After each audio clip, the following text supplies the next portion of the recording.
Vasishta is about to tell us the story of King Janaka. And this story is to illustrate the possibility of instant enlightenment. He tells us that self-knowledge can literally drop into your lap and there's instant enlightenment. I think this is quite a problem if you've got a predilection to believe that enlightenment is something which happens after treading a long, arduous path. And in fact that possibility is also mentioned by Vasishta. Vasishta continued, O Ram, there is a great monarch whose vision is unlimited, who rules over the Videha territory. He is known as Janaka. To those who seek his aid, he is a cornucopia. In his very presence, the heart lotuses of his friends blossom. He is like unto a son for them. He is a great benefactor to all good people. That's sun, S-U-N. One day he went to a pleasure garden where he roamed freely. While he was thus roaming, he heard the inspiring words uttered by certain wholly perfected ones. Thus did the perfected sages sing. We contemplate that self which reveals itself as the pure experience of bliss when seer, the experiencer, comes into contact with the object, the experience, without a division or conceptualization. In other words, there's only the experiencing. They're open to the experiencing without breaking this into an experiencer and an experience. Like there's only the seeing.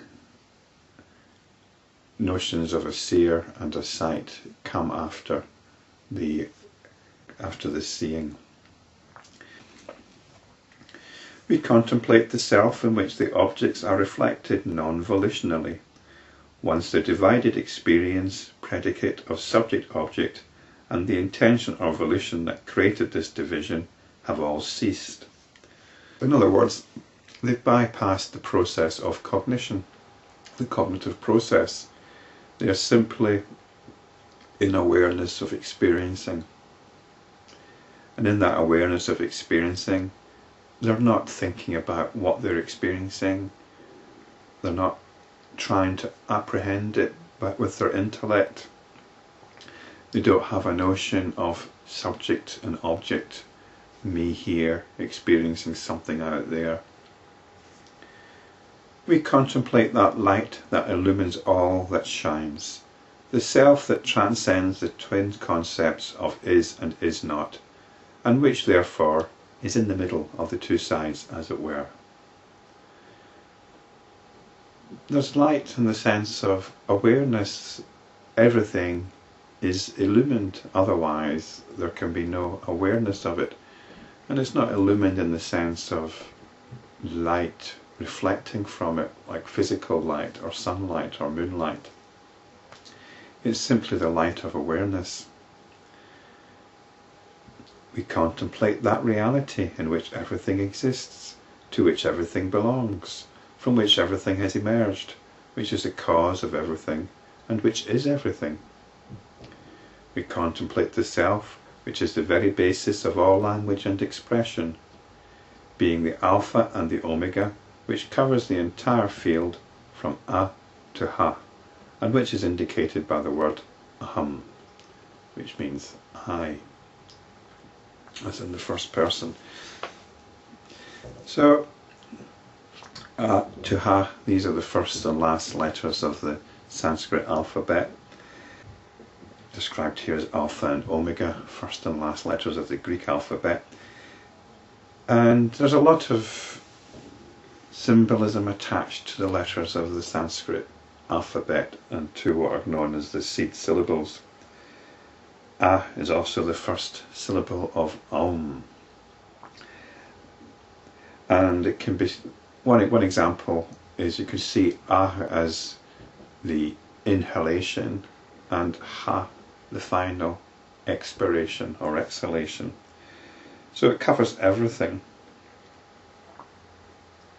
And Aham The final M is the nasal sound, which can be seen as transcending the Ah and the Ha, or uniting them in the notion of I, the cosmic first person, if you like.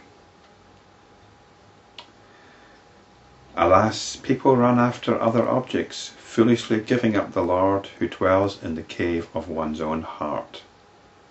We have it all here within us, but we're constantly searching within the notions that arise for satisfaction. He who, having known the worthlessness of the objects, still remains bound at heart to them, is not a human being. And this is the situation of the spiritual practitioner.